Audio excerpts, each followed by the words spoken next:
नमस्कार। एक बहुत महत्वपूर्ण विषय लेकर के हम आपके समक्ष आए हैं।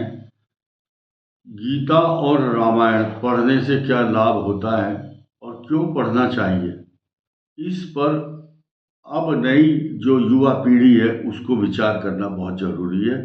और बड़े लोग इस बात को समझ करके अपने अगली पीढ़ी को ज़रूर बताएं कि इस रामचरितमानस और गीता पढ़ने से लाभ क्या होता है।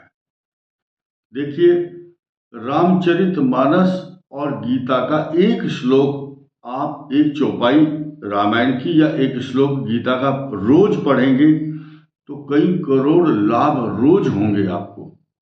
क्यों होंगे? ये अंधविश्वास नहीं है। क्यों नहीं है? क्योंकि जो पढ़ने बैठ जाएगा सिर्फ 5 मिनट के लिए या 10 मिनट के लिए, ये समय उसके ऊपर निर्भर करता है वो कितना समय दे सकता है। 2 मिनट भी अगर देता है तो बहुत है। ऐसा करने से वो कई प्रकार के पापों से, ताप, संताप, बीमारी और अशांति और तनाव से बच सकता है।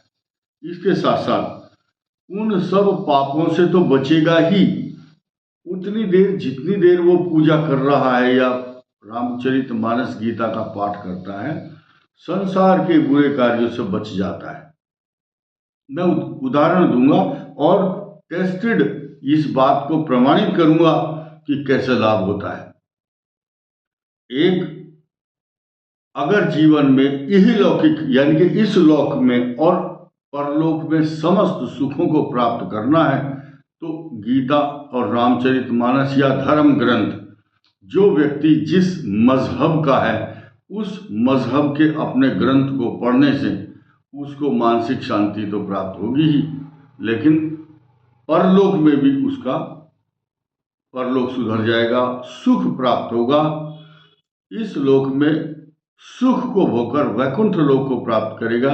ये शास्त्रों का प्रमाणित वचन है। एक पिता था, उसने अपने बच्चे को अच्छे सन्मार्ग पर लगाने के लिए क्या नियम बनाया।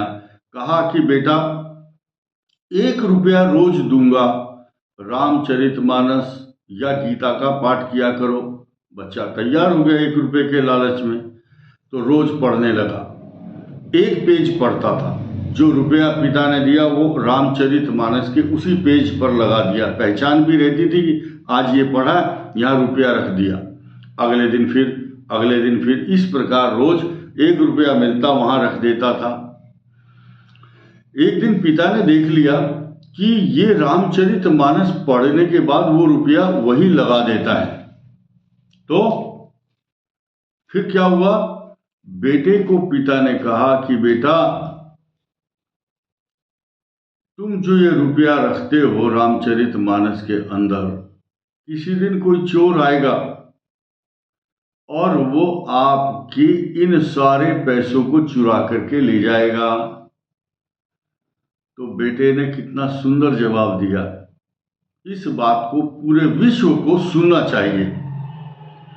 जो आदमी जिस मजहब का है, चाहे कुरान शरीफ पढ़ रहा है, चाहे बाइबल या गुरु ग्रंथ साहब का पाठ करता है, या जैनी है तो वो जैन धर्म की नेमिनाथ जी का, पार्श्वनाथ जी का, ऋषभदेव जी का गुणगान कर रहा है ग्रंथ के अनुसार, उसको लाभ प्राप्त होगा।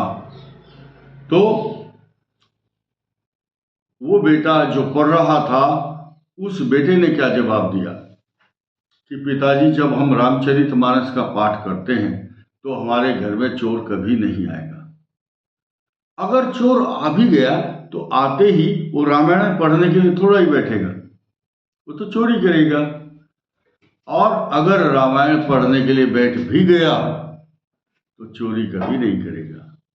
तो इन ग्रंथों का इतना बड़ा इम्पैक्ट है और मन के ऊपर भी, तन पर भी, जीवन के अच्छे चरित्र के निर्माण करने पर भी बहुत बड़ा योगदान है। इसीलिए बच्चों को अच्छे संस्कार देने के लिए आवश्यक है कि वो धर्म ग्रंथों की तरफ आकर्षित हों और अपने आप को यही लौकिक और पारलौकिक सुखों की प्राप्ति के लिए और अपने अच्छे सुंदर चरित्र निर्माण करने के लिए ऐसा कार्य करेंगे तो करोड़ों लाभ होंगे। इसमें कोई संदेह नहीं है। 1 महीना करके देखिए, ये अनुभूत प्रयोग है। धन्यवाद, नमस्कार।